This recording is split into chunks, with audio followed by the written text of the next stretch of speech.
आप लोगों को मालूम होगा कि इजराइल फिलिस्तीन संघर्ष की आग एक बार फिर से धधक उठी है। इस वीडियो में हम आपको इजराइल और फिलिस्तीन के संघर्ष की वजह बताने वाले हैं। शनिवार यानी 7 अक्टूबर की सुबह गाजा पट्टी पर कब्जा रखने वाले हमास के लड़ाकों ने दावा किया कि उसने इजराइल के शहरों पर 20 मिनट में लगातार 5000 रॉकेट दागे।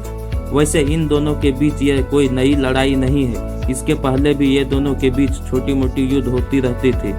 इस मामले में हमास के प्रमुख दाइफ ने इस हमले की जिम्मेदारी ली है और ऑपरेशन को अल अक्सा स्ट्राम नाम दिया है।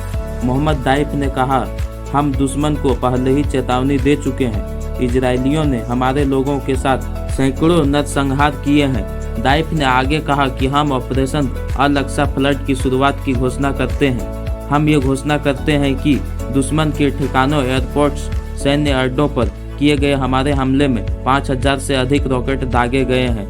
अब जानते हैं इन दोनों के बीच संघर्ष की वजह। साल 1947 में संयुक्त राष्ट्र ने फिलिस्तीन को 2 हिस्सों में बांट दिया।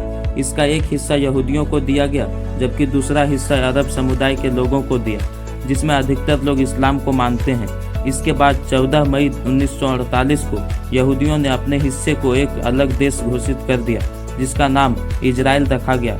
इस फैसले से अरबी समुदाय खुश नहीं था, लिहाजा युद्ध की घोषणा हुई और लाखों फिलिस्तीनी बेघर हो गए। युद्ध के बाद पूरा इलाका इजराइल और फिलिस्तीन को 3 हिस्सों में बांट दिया गया, जिसमें फिलिस्तीन को वेस्ट बैंक और गाजा पट्टी का इलाका मिला। गाजा पट्टी इजराइल और मिस्र के बीच में है। यह पट्टी एक छोटा सा फिलिस्तीनी इलाका है। यह मिस्र और इजराइल के मध्य भूमध्य सागरीय तट पर स्थित है। फिलिस्तीन अरबी और बहुसंख्यक मुस्लिम बहुल इलाका है। ये सभी प्रथम अरब इजराइल युद्ध के शरणार्थी और उनके वंशज हैं। इसके बाद सितंबर 2005 में इजराइल ने गाजा पट्टी से अपनी सेना वापस बुला ली थी, जिसके बाद 2007 में इजराइल ने इस इलाके पर कई प्रतिबंध लगा दिए। लेकिन फिलिस्तीन का कहना है कि वेस्ट बैंक और गाजा पट्टी में स्वतंत्र फिलिस्तीन राष्ट्र की स्थापना हो। गाजा इलाके पर फिलिस्तीनी आतंकवादी समूह हमास का कब्जा है, जबकि वेस्ट बैंक पर इजराइल ने कब्जा किया हुआ है। इजराइल ने यरूशलेम शहर पर भी युद्ध में कब्जा कर लिया और शहर के पश्चिमी हिस्से तक अपना विस्तार कर लिया। फिलिस्तीन यरूशलेम को राजधानी बनाना चाहता था। इसके अलावा अरबी समुदाय के लोग यरूशलेम को पवित्र स्थान मानते हैं, क्योंकि यहाँ अल अक्सा मस्जिद है।